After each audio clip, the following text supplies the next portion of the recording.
Today, I want to go over the draft from HLE DRX Game 1 in the LCK playoffs this morning.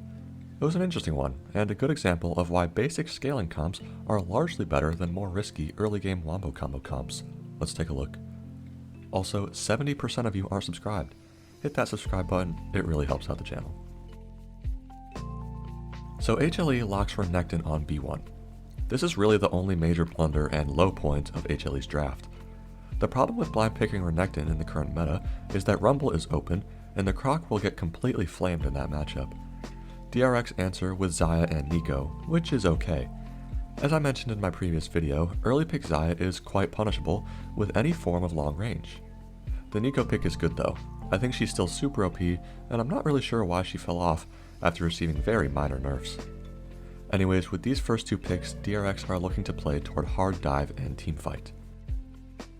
HLE second rotate Azir and Maokai, which is fine. The benefit here is that they heavily outscale and outrange the two picks of DRX.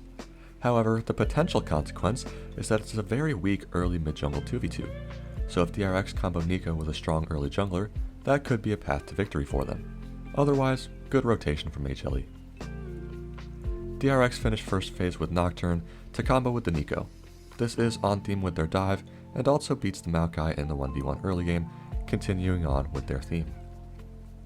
Through the first pick phase, HLE is much more focused on scaling and range around objective fights, and DRX just wants to fight at every opportunity. Keep in mind, a big focal point here, and continuing through the rest of the draft, is the scaling advantage for HLE. DRX R4 Rumble, which somehow made it through all 10 bans. This pretty much makes Renekton useless, because he's a lane dominant champion that will get smashed in lane and outscaled by Rumble.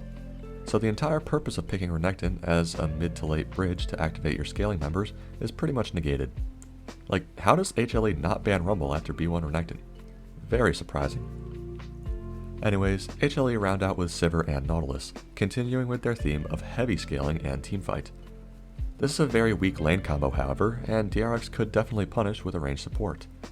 But as you can see, HLE's comp is very on theme with the exception of the Renekton. Hard scaling and playing front-to-back teamfights is the clear goal for this team comp. Meanwhile on the other side, with the Leona on R5, DRX yes has an on-theme comp wanting to hard engage and dive, but they get outscaled super hard. If this team isn't significantly ahead by 20 to 25 minutes, they will lose the game.